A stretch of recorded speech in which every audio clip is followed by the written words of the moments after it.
Hi everybody, Radical Gardener. Happy Sunday. And as you can see, we brought out a couple of the pots.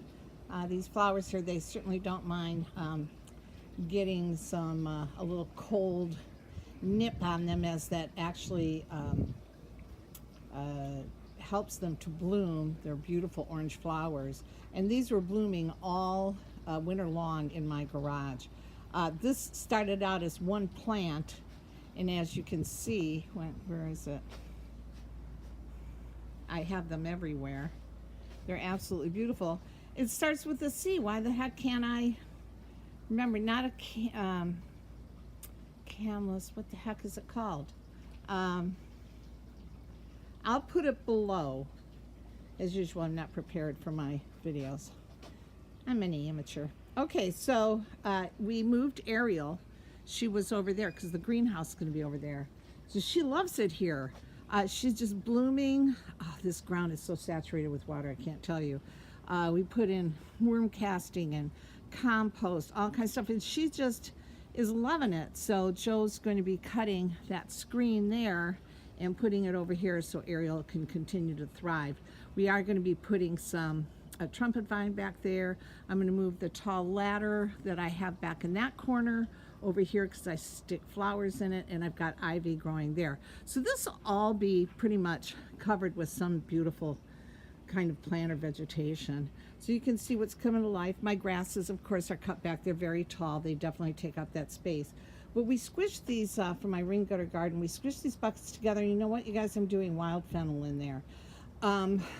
I use so much fennel for tea and spice and everything else, and I just can't grow enough of it. So it's going to look beautiful there, and it's going to give me kind of a 3-tiered garden, maybe 4. So I'll have what's going on the fence back there. Then I've got my plants that are growing here, really fill it out. Then I'm going to have the wild fennel here, and then in front of the wild fennel, I'm going to hide these plastic pots with clay pots, and I'm going to do all different kinds of things, you know, just when maybe beans, maybe herbs, whatever. So I'll have 4 different layers of plants coming into my patio. Here you go. So you know, here in the corner we put our huge elephant plant on the corner, and she really takes us up. And then here we are, and then there's the pathway. There we go.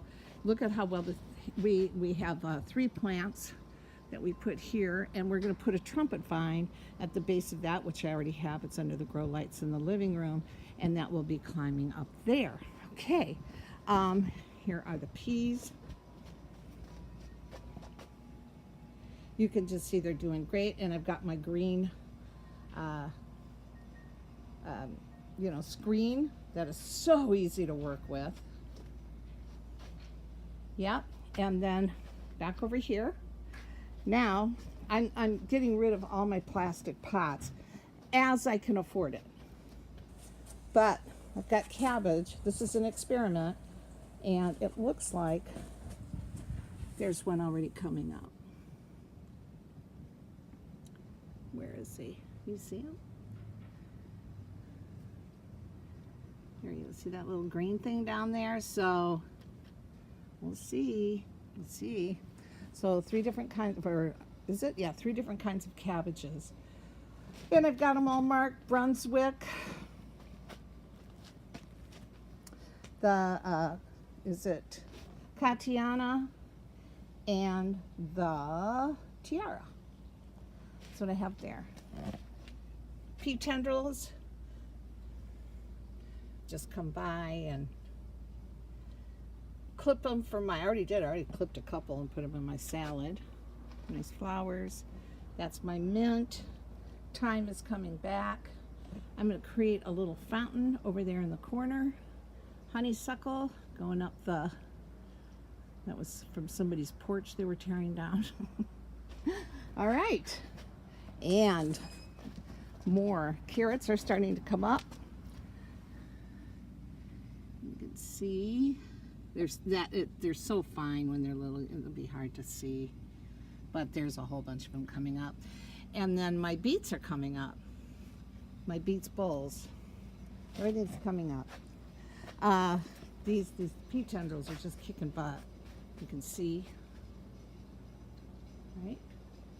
And look how this is starting to fill in now.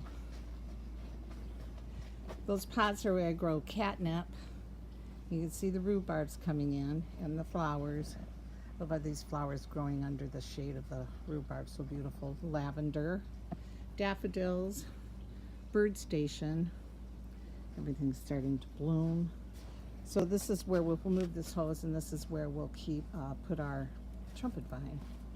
Of course, lots of pots to plant in. Hi, honey. And carrots. Whoops, peas coming up here too, you guys. These are the mammoth melting snow, and these are coming up. I'm just telling you, there's no explaining it except those damn crystals. I mean, you know how cold it's been, and you can do anything different about soil. You know, well, the Rudolf Steiner calendar, I'm staying really, really loyal to it. So I'm doing that. I'm doing the crystals. I'm so jazzed about these crystals that Jeff implanted. That's my hyssop, by the way. That's really going to fill up beautifully. That, you know, he's also implanted crystals with my music, Sayonic, which is an earth resonant frequency, earth resonant scale, musical scale. I cannot imagine that these plants wouldn't respond to it.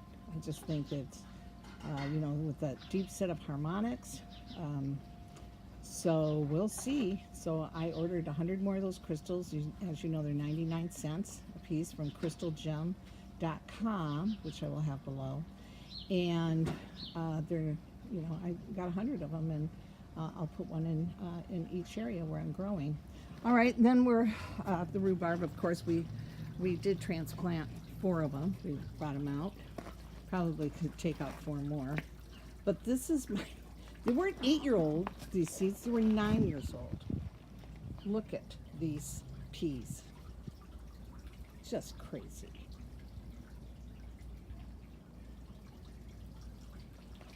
Yeah.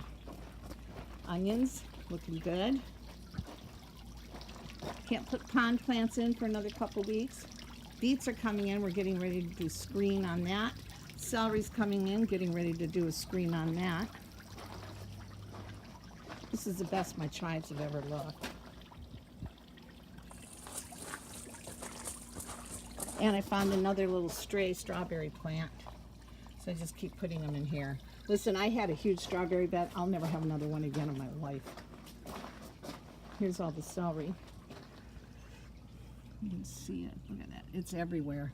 This is like my 4th year of celery coming back.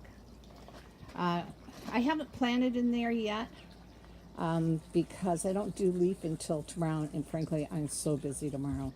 After Tuesday, I'm cut my schedule way back because it's all about the garden now. I want to show you. This is, again, remember, this is going to be a greenhouse back here too. But look at this, you guys. The strawberry spinach. They all came back. Can you stand it? Look how much of it. It's just crazy. I am so pleased. So I've got all these buckets. I can plant in them. All my tomato plants. My, you know, more lettuce, mustard greens, everything. Got room for it all. We're going to leave this back here.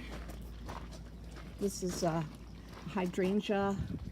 We have a vine climbing up there. We have another one here. We're going to leave them. It'll be just a pretty little corner behind the greenhouse. I might even put like a little table back here, just a place to hide out and, you know, be by myself. I don't know. I think I am going to do that. Okay. Coming together fast, isn't it? I made a long video yesterday and it wouldn't load. Yes, I'm gonna tell you. Sometimes, and you see the ivy doing its thing really quick. Here are my grow bags. So I have potatoes in there, 2 potatoes per bag. They're made of felt. I love them. So I have them maybe half filled with soil, because remember, your potatoes grow up, so you want room to keep adding soil. But there's so much about these I like. Well, first of all, the fabric is breathable, so that's wonderful for the plant. Secondly, they're really easy to move around. So we have them in the garage and it's warm, and then we move them out into the light, and it's dead easy. I have some sweet potatoes coming at the end of the month. They should be here next week, and I have more bags, and I will do the same. Sweet potatoes are very sensitive to frost, so I have 3 bags under grow lights now with the 3 sweet potatoes that I prematurely got from Baker Creek. They do it to me every year. I don't think I'm gonna order my sweet potatoes from Baker Creek anymore. I'm just gonna go with that Wood Prairie Family Farm. I'm just gonna go with their sweet potatoes. But I love these bags. So for all of you new gardeners, I'm not gonna assume people know everything here. So all of you new gardeners, there goes something I really like. That would be my husband. That's the best plant of all. Okay, so it's eyes up. Just think of that, eyes up, right? 2 to 3 inches below the soil, right? And then just leaving room to put soil on the top. Whereas the sweet potatoes like to be down a little deeper, about 6 inches down, and you want their leaves covered. You want the stems of the leaves covered, and you want those leaves poking out. They like to be protected. And again, you don't want, if there's a chance of frost, do not put them out now. They really like warm. I discovered just how much, and you know what? I got sweet potatoes. They did pretty well last year, and I had them in the wrong receptacles. I had them in those half barrels, and but they still did. I still got quite a few sweet potatoes, so I'm not complaining. And of course, I have my Tom Thumbs, my peas in those clay pots right there that are coming up. And these are short and bushy. I've never grown them before. So I've got those right there. So yep, pretty pleased. It's getting there. All right, everybody. So, let me just show you what's going on here. I've got my trumpet vines under the lights. I think it's tomorrow I can start. I'm going to put more soil in here. I don't have enough soil for the sweet potatoes. I want to cover up those stems a little bit more.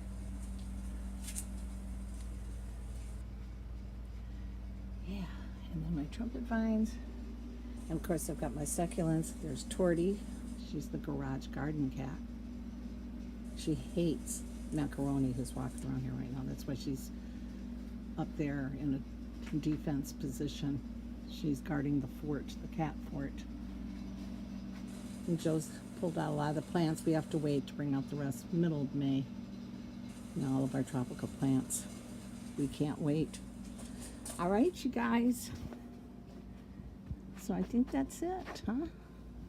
That's it. All right. Radical Gardener, from my garden to yours, may your garden always grow. You know I'm sending you a ton of love, don't you? All right. Have a wonderful day. Thanks. Oh, there goes little bee. Bye.